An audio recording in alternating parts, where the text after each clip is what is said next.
Your client's laughing at it.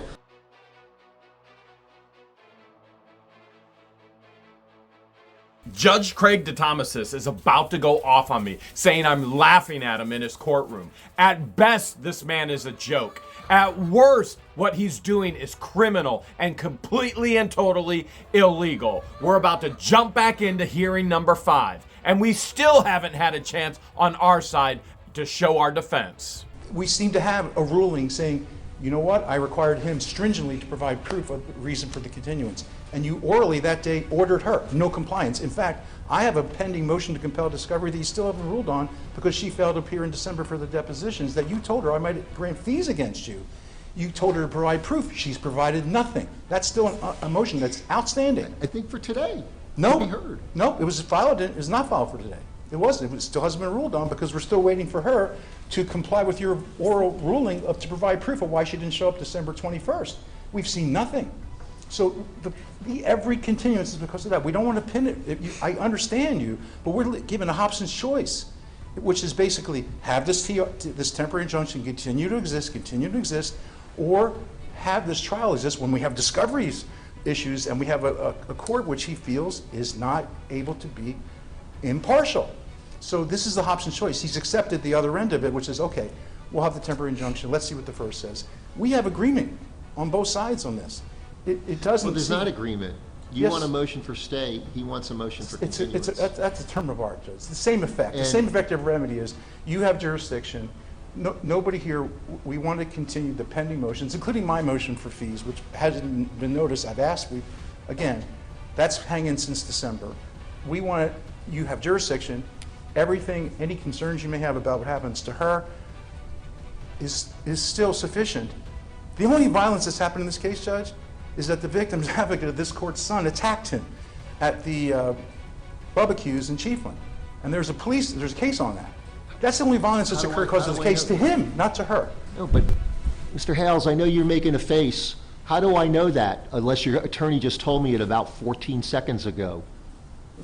What's Judge Grudge's plan now? Take away my ability and right and freedom to make a face? I can't have a face anymore? He's taken away my freedom of speech. He's taken away to defend myself, my Second Amendment right. He's taken away my right to due process in a court, speedy trial, access to all of my property, the right to drive on a public road. He says I cannot go by her on a public road. Interestingly enough, last night, in Walmart parking lot, she drives by myself and George, and she double fist tells us we're number one, except she did it with different fingers. We didn't show the actual act because that's against YouTube's policies, and they can have those policies and we'll continue to adhere to them. But the reality is this: she had the child in the car, and not to mention, she just posted this about forgiveness.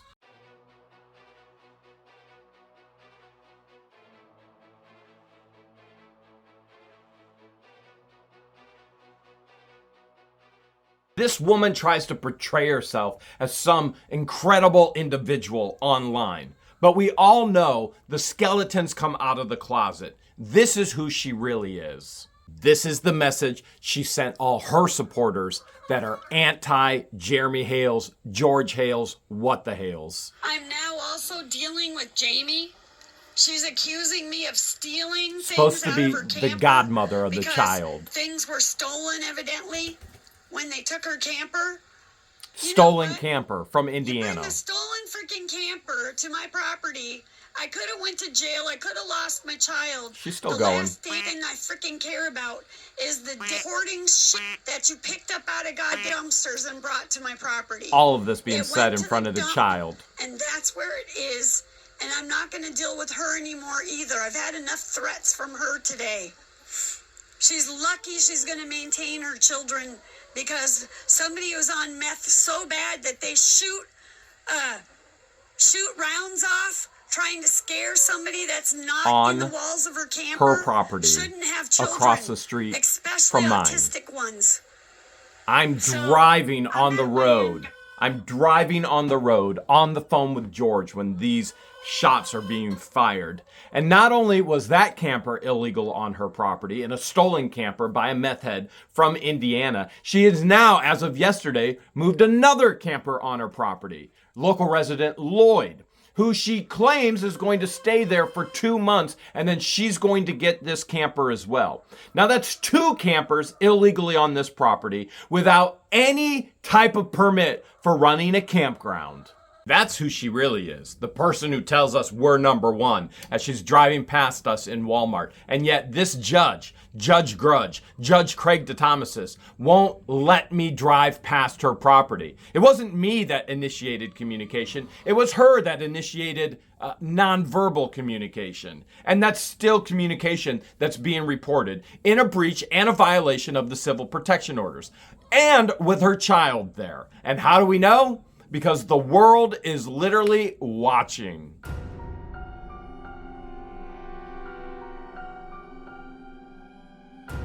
Few things to notice here. Number 1, no mask on her, no mask on the child. Remember, the child has a life-threatening disease. She can't go out anywhere. And yet this was March 1st in the evening after everybody got their food stamps or their welfare checks or their Metro. And all of a sudden, she's in a packed Walmart with everyone around her. No mask, no protection. Need for a mask? Debunked, without a doubt. Number 2, she states that she is disabled. She can't pick up anything, can't do anything, can't even pick up a gallon of milk, and yet it's in the cart. Debunked again. Number 3, states she's paralyzed to her property. She's so scared, can't go anywhere, can't do anything, and she's with the world at Walmart.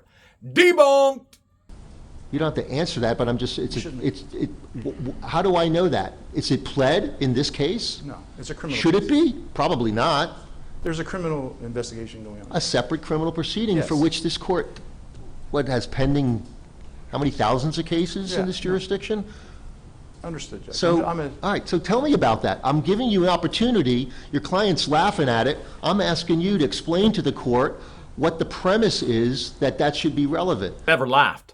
I pointed at myself saying, I'm the one that's being assaulted. I'm the one that's being attacked. I'm the one that needs protected in this town, this county. Well, There the are premise is the 6 only person that's getting- allegations of violations of this court's order. You're saying there's also something more important, another, maybe not more important, wasn't your words, but an act of violence Yes. perpetrated upon someone. Yes. But how am I to know about that? Maybe because he's watching What the Hales. He's one of our biggest fans, and so are all the employees in the Levy County Courthouse who tell him every single day what was posted before. And his good buddy Silverman is going to let him know everything about it as well. I don't know. I'm telling you now, that's what happened. I didn't know if you knew, but, okay, it's a Miss Martin who works in this building. It's her son that assaulted and battered him. There's a case, it's an ongoing case that happened 10 days ago or 8 days ago. Your Honor, I was looking for an opportunity to jump I didn't in. want- I need to go I'm into gonna this. start by objecting to any discussion. This is being completely irrelevant to this case. I have no idea what that's all about, this allegation with somebody named Martin. Well, I'm taking it in the context of, as time goes on, it's not favoring Mr. Hales by any means. But yet, he's still what I'm willing hearing. he's still willing to be enjoined until the final hearing, whatever we call it, and have these other matters not be heard. Maybe it'll be heard by Your Honor. That'd be great, but just not now. We are going to file this petition as an officer of the court. It's almost ready, to be honest with you. We've been working on it, and we had to come here today. It may be filed tomorrow or Friday. She has to leave out of town Friday, so. That's part of the court's consideration, which Yeah. is, if it's denied, you're still not denied. I'm not going to deny Mr. Hale's appellate review or any reviewing court to review anything that's transpired thus far for which they have jurisdiction. A denial of a motion for stay does not deny you from filing a petition for writ. I filed 3 motions so far for this judge's disqualification based on his bias, based on his inability to be impartial in a hearing, in a courtroom.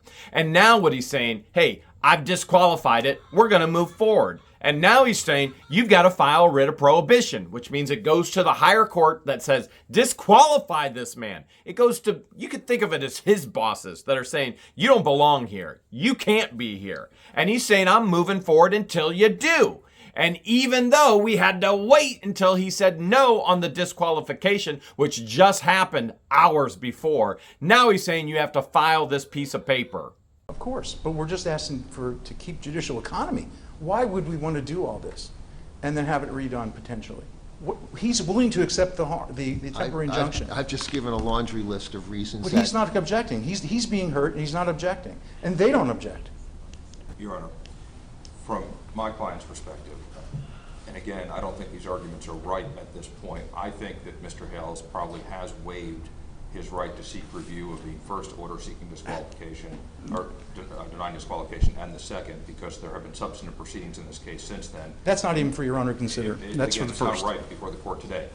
The point I was trying to make, and it's a point that I think is helpful to you and your client's position, so I'd like to make it, is that the court did enter a third order today denying the third motion to disqualify.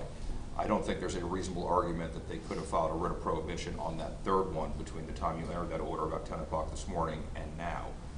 My client's position, we are in agreement as to what we think the court ought to do today, whether we're calling it continuance or stay. I think I hear them saying stay, or continuance rather, but we're in agreement, and we're probably in agreement for entirely different reasons from each side. From my client's perspective, one of the reasons, and this I think goes to good cause, Your Honor, is that no matter what this court does, no matter what you do, they're going to file motions to disqualify. In our view, on this side of the aisle, there is absolute benefit in having the DCA rule on their arguments that your orders were too detailed or that they were wrongfully denying their motions to disqualify. And perhaps that can put a stop to some of this going forward. My client obviously would receive the protection of the temporary injunction. Yes, Mr. Hales would be subject to the injunction, but one, he's agreeing to it, and two, he is all over YouTube repeatedly saying that he doesn't care about the temporary injunction. It doesn't really affect him. I mean, that's not before the court today, but that is up there on YouTube. Silver Scam was doing good until he tripped up there, because I've been on YouTube, all over YouTube, and now he's being exposed on YouTube with Judge Craig DeThomasis, because they have taken my First Amendment right. They have taken my Second Amendment right. They've taken my Fifth Amendment right to due process. They've taken my right to a speedy trial. They've taken access to all of my property. They've taken away my right, my legal right to drive down my road to access all my property. What I have stated on YouTube is I don't care about an injunction that says don't communicate with her. I don't. I've blocked her. I don't want her to communicate with me. I don't want to communicate with her. I want her out of my life forever. I don't want her within 500 feet of me. I don't want to be within 500 feet of her. And yet she continues to break the civil protection order. In regards to no communication,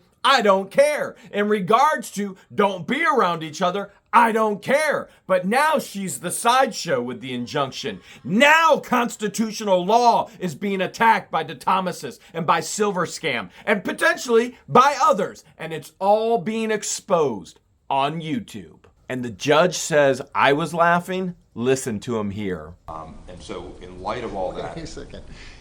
It's not before the court because there's no pleading or Correct. evidentiary basis for it, but you're putting it before the court while you're saying it's Just- not, just which is by- like a just by way of passive-aggressive proffer. way of saying it's now before the court, but don't consider it, so. it's by way of proffer, and Okay. certainly if the court wanted me to take evidence on that, I could call Mr. Hales as a witness and ask him whether he's said that on his YouTube channel. But again, it's really a moot point because he's agreeing to the extension of the temporary. I absolutely understand the court's concern. There is quite a benefit in finality here. Even if this case goes up to the DCA on the writ of prohibition, this court does retain jurisdiction to enforce its own orders. The state attorney and the Levy County Sheriff's Office maintain concurrent jurisdiction to enforce this court's orders over in the other courtroom if necessary, or maybe this courtroom, I don't know where they do misdemeanors. So for a variety of reasons, but because my client believes that it would be best for the DCA to weigh in one way or the other at this point, and because there is a third order denying a motion to disqualify that was just entered today, that arguably they have not had sufficient time to bring a writ of prohibition on or petition for a writ of prohibition. That's why my client's not opposing the requested continuance. Just like everybody has reached out to me in regards to LIEnette and Crook, even their family members, everybody has reached out to me in regards to Joshua Silver Scam and how he's scammed them out of money, how he's scammed them in the court process. Everybody's reached out to me in regards to Amanda Martin and Judge DeThomasis. And it just keeps going on and on and on. And I don't know how deep this corruption is. I don't know how deep this dark hole goes, but it's not going to end anytime soon. So here's the thing. Mr. Hales has not been prohibited from doing certain things on YouTube. Cannot believe this judge's pathetic lie. He puts a temporary injunction on me. He writes additional stuff, says I can't use LIEnette's name. I can't use her image. I can't film her anywhere. Nobody associated with me can use her name, take a picture, even though they legally can do it anyway. He's fundamentally attacked First Amendment rights. He's fundamentally attacked the Constitution. He has been prohibited from doing other things consistent with the Second District Court of Appeals opinion that was issued on December 29th. I literally adopted their reasoning and put it into this court's order because that's the current status of the law, because there was no other District Court of Appeals opinion since October 21's legislative change in the statute. That's as far as that goes. Except you have that little thing called the Constitution that's been here from the onset of our country. Who cares about opinions? It's freedom of speech. It's protected speech. It's the very First Amendment. It's not down the line. It's at the top. And he attacks it. I don't know the phrase that you just used, which is we're in agreement as to the result, but maybe from different perspectives. I don't think the court is that far off from your all's perspective, but the way we get there, I differ from, because this court believes, number one, the stay is problematic. A continuance without good cause is improper. Yet, if the motion that's before this court is denied, Mr. Hale still has the opportunity, and I know it puts you up against a time crunch, but he still has the opportunity before Friday to file a writ, and this court's divested of jurisdiction. He's protected, his interests are protected, and we get the review. I don't believe procedurally that's the way it works, Your Honor. I think they have to file for the writ, and it's not like an appeal, because this is directed toward the court's jurisdiction. My understanding of the appellate law is that it doesn't divest this court of jurisdiction. To hear a final hearing? To hear a That'll final have to be hearing. redone? That's right, Judge. Under Because it's an original 9.100H. proceeding. It's not an appeal. Pretty sad when the judge is having to be taught by the actual lawyers. And I've said this in the past, and I'll continue to say this. Joshua and I probably would have got along just fine outside of this situation and circumstance. He's the one that chose to jump into this for the money, not understanding who he was actually representing or how horrific of an individual she is. And now he's actually trying to tell the judge, listen, let this thing go up for review. He's doing me a favor, and I appreciate that from him. Under 9.100H, unless the first DCA issues an order to show cause directed to my client to respond to the petition for writ of prohibition, there is no stay in this court, automatic or otherwise. The only automatic stay comes if they issue that order to show cause. Today is Wednesday afternoon. If they even were to file the writ today, it's the petition for the writ today, it's doubtful that the appellate court would even be able to look at it before Friday. Well, let me help you. There's no automatic stay as far as I'm aware. There's no automatic stay when you have an original proceeding in an appellate court in Florida. However, when you go to file it, it does recognize it. If anyone's ever filed one, it asks about, are there any emergent deadlines that this court of appeal has to know about? And that's where you put in, well, there's a trial date, things like that on this date, and that gets their attention when you have it 1 or 2 days. What we're trying to do is avoid all that and just say, because there's no, I heard Your Honor say that if we did file it, you would continue the final hearing. Well, it's going to be. Because I agree with counsel that I don't want to put either litigant or counsel for that matter through proceedings that could potentially have to be rehashed. Right, that's with our position with a too. successor judge. Yeah. There's no sense in anybody going through that process, especially given the injunctive relief that's in place and the restrictions, and again, it's another balance, but you, on behalf of your client, are saying you're willing to accept that. Well, we may get it done by Friday, it depends what time you have to leave Well- tomorrow, but the point is that it's imminent, and so. Well, the court wants to be convinced of that. Okay. And so what the court can do, Okay.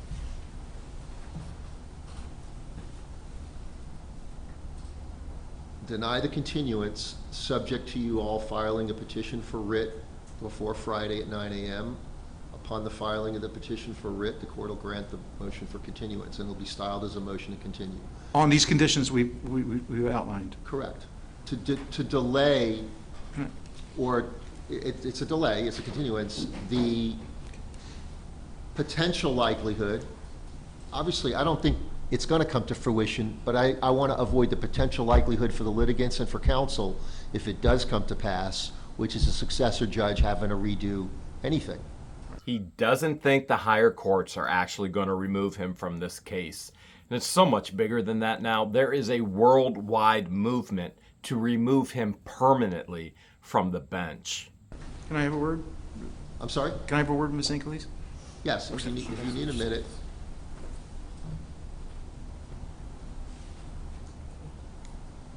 Okay, it'll be done for Friday night. Can I have a word with Mr. Shaka, please? Sure. If you guys need, okay. Microphone's over here. I-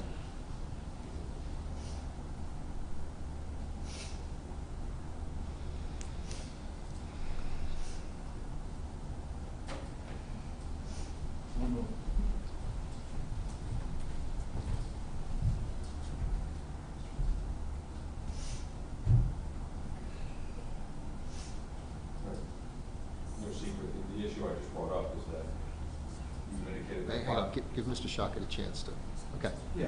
You indicated that they filed by Monday morning or Friday morning at 9 o'clock, we grant continuous, but we're all gonna be here dressed up and ready to party Monday morning at 9 o'clock. sure 6 a.m. So what I asked Mr. Shaka is, how about a deadline of tomorrow evening by like 6 or 7 o'clock? I'd rather have 6 a.m. Midnight. The oil will be burned. Just so we know where we're supposed to be Friday morning, whether we're supposed to be here or. If there's consensus on the time, sure. 6 a.m. 6 a.m. Friday. Fine. I'm good with 6 a.m. on 6 Friday a.m. morning. Friday. Friday, March 1. So here's the other issue, and again, counsel, if you all need to consult, the court, in reasonable anticipation that ultimately a continuance is granted, it has to be continued to a certain date, because otherwise Mr. Hales has a temporary injunction without an end date, which could potentially be the consequence, quite frankly, if we're calling it a continuance in deference to the first DCA, if they're going to review up until now the proceedings. It's not predictable in terms of the outcome, in terms of time frame, but if it's conditioned upon the temporary remaining through that, so that we could reboot this court or successor court, we've got to have a date. Now he knows this is all going to be under review. So now he's concerned, oh no, Mr. Hales is going to have a temporary injunction with no end in sight. When the reality is he can't wait to slap a permanent one on me. How about a 90-day status conference by Zoom? Because he's going to be out of state by then. The problem is service if he's not Oh, serve. physically Okay, you're here. right. Same judge who says he can get documents notarized anywhere on the planet. He can get legal documents anywhere. And now he's telling my attorney, we're going to have a problem if he's up in Ohio. We can't serve him. Which he spent over 2 months trying to get me served in Ohio as it was. But then he's mad. He says, my goodness, how dare you fly up to Ohio, get your legal paperwork notarized, and take LIEnette back to contempt of court. And here he is backpedaling. Can't get documents to him. If he's in Ohio, can't get him served. After he tells me he can get papers anywhere on the planet. Just debunk the judge. This is fun. You have to fly. Okay, that's fine. If he has a date, if you need to talk about, if he's got a date that he knows he would otherwise be here and we're If we go, here's the thing, if we go out 90 and we get a ruling from the DCA in Oh, 20 or that's 30 yeah. days, you move to advance it, we come back to court, we hold a status conference, and we agree on another date. But there's got to be a placeholder, otherwise it's really until further order of the court. And Mr. Shockett, if you want to, I'm sorry, if you want to consider that, we can do until further order of the court, which gets us to the same place, which is upon resolution of any matters in the appellate review. Oh, that would be fine. That would be better, rather than to play with dates, if we could do that. Right, but I want you to discuss. I did, I just did. He said he could come back if he had to. There's no dates that definite that he's going to be back. If you notice, Rex, who's an incredible bailiff, just called out an individual and said, come on, outside with me. For this particular reason and for others, we will not be announcing any more of our actual trial dates because people are putting us in a position of liability. So, Your Honor, I think, just so everybody is clear, that if the DCA were to deny the petition for writ of prohibition, well, either way, right, whether it's Your Honor or another judge presiding over this case, we would have to have a status for two purposes. One would be to reset all the motions that were going to be heard this afternoon, because we can't advance to a final hearing without rulings on those. Correct. And the second would be to reset the final hearing. Correct. Right? Which also raises another issue, which is if they don't file by Friday morning at 6 o'clock, and we have a final hearing without the motions that are set for today being resolved, not that I'm trying to throw more of a monkey wrench into it, but I can tell you It's going to be done. It's going to Yeah, be done. I can tell you the consequence of that would be that we would start the proceedings on Friday with hearing the motions. I'm okay with that. And You won't, it won't. I think you all want to avoid that consequence. And so if in fact, Mr. Hales, my inquiry again is not with intention that you're going to violate the terms, but just that you understand what the terms are. I'm just going to ask you a couple brief questions about moving forward, that you've got a full understanding of the consequences.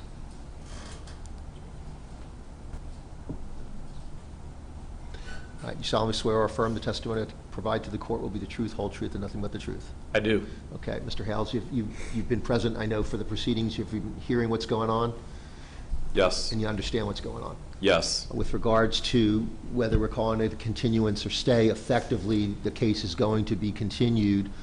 It's premised upon, by 6 o'clock, Friday, March 1st, that morning, a petition seeking review in the appellate court of prior rulings of this court will be filed. Upon that filing, the final hearing for Friday, that's already scheduled, will be continued to a later date, that date to be determined. You understand that? Yes. I've expressed concern about the continuances, whether it's on you and with good cause, or on petitioner with good cause. The court has found good cause for each of those continuances. I've expressed my reluctance here today. I'm granting it based on the representations and to not deny you opportunity for review of the appellate court through the petition for writ process. We have to await that outcome. My intention would be, or my inclination would be, to await the outcome. Your attorney or the other attorney could always bring it back, because the order of continuance and the condition that the temporary injunction with the conditions that are currently in place will remain until further order of the court. The expectation is, once that court rules, we'll have a status conference, we'll regroup, we'll agree on a final date, and again, I'll hear from you at that time, but I'm inclined at that time to then change the until further order of court to a final date, the final hearing date, so that it's really clear on everybody's part that that will be the finality. But there's a little bit of uncertainty in how long the appellate court review process may take. You understand that?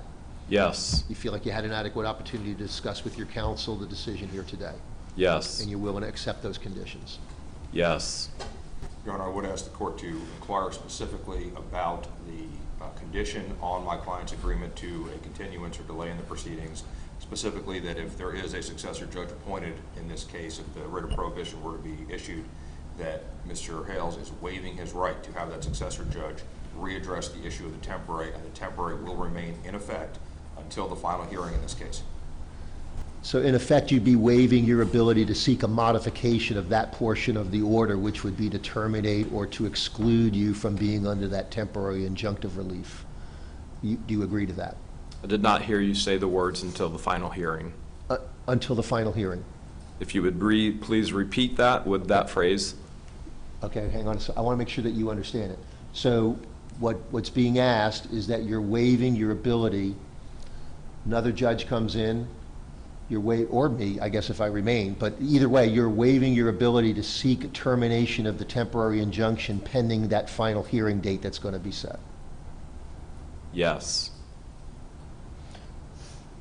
So in other words, to get this man off the bench and all of his bias, I have to have a temporary injunction on me, which puts my life at risk every day to who knows when. Literally who knows when. By legal definition, temporaries are 15 days. Now, judge can extend that to the next hearing, but there is no hearing date. In other words, it's just like having a permanent injunction. But in Florida, it seems like nobody cares about those anyway, because John and LIEnette, the crook and the liar, continue to violate them on a daily basis. And what happens? Absolutely nothing. I think that resolves things here for today. Madam Clerk, we're just going to do an extended injunction, same conditions. It's just going to change the language from today's date expiration to until further order of the court. And again, Mr. Hales, you could discuss this with your counsel. Until further order of the court literally means until either side brings it back. If you bring it back, we'll advise them. If they bring it back, we'll advise you. Chances are the condition precedent that's going to bring us all back to court is the district court, if that's your intent, ruling one way or the other. And then if it's up to me, we would have an expedited status conference. I have no problem having that conference in anticipation that you may not be here, of doing it sooner than later and doing it by Zoom video if it needs to be, simply to set that next date. And then we can modify the temporary injunction to a final date of that final hearing to accommodate what really is intended to avoid what could possibly be, even though the court has a different view, but I understand there's a different view from counsel, that there won't be a need to revisit and reconsider any rulings of this court, but to avoid that possibility, it's this court's finding that would be good and sufficient cause for the remedy that we're imposing here today, which is continuing this matter subject to those conditions. Thank you, Judge. Thank you, Your Honor. One is, I do want to be clear that my client's agreement to a continuance under the conditions we have discussed should in no way be interpreted by this court, that side of the aisle, or anybody else, including the DCA, as any kind of concession that my client believes that the motions for disqualification had any merit. The second thing I would point out is that, just so we're all on the same page, my understanding is that if there is not a petition for writ filed with the first DCA by 6 a.m. on Friday, March 1st, that we are proceeding to first discovery matters and then an evidentiary hearing in this case on Friday, because the court's issuing a new order.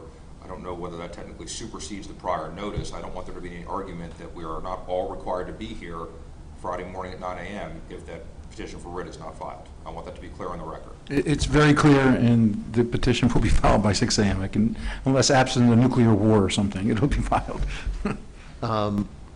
Mr. Hales, you understand that ultimately it's another obligation you and your counsel have, everybody does, which is to be here Friday morning, but you'll know from your counsel, and they can copy you with the filing, that if by 6 a.m. that morning a petition for writ is filed, that will relieve your responsibility to be in court. Yes. And you can go about your business. All right, I think we've got some clarification. Let me just review this written order here. Let me take a quick break, Judge, while we're waiting. Okay, yeah, we'll stand at ease. We're at 2:30. We'll just go off record for a moment. Thank you. Finally, an hour later, everybody's in agreement that this judge is going to be under review, and we're going to find out if the higher courts remove him or if he stays on this case. This could take 3 months. It could take 6 months. It could take a year. And right now, LIEnette is thinking, oh yeah, finally, whoo, it's all ending. No, not at all. She has no idea the hailstorm she stepped in. Courts will continue to go on. Depositions will continue to go on. Every everything will continue to go on in her life. She stalked me. She threatened me. She defamed me. And the list goes on and on. This is one tiny issue of many, many more that are coming for her. All right, we're back on record. It's 2:34. Let me just bring to your attention on the addendum section, since the addendum was not part of the form and previously included language that the court typed out, but then wrote in the date in January. Let me read it to you real quick. It previously read above conditions to remain through 3/1/24 in anticipation of Friday being the final hearing. I've just delineated in there by handwriting and then signed it, second amended, until further order of the court consistent with extension of this order, today's date, 2/28/24. So the addendum likewise is continued as it's part and parcel of what's now entitled the fourth extended temporary injunction. Okay, we got to get back to the computer, so. Yeah.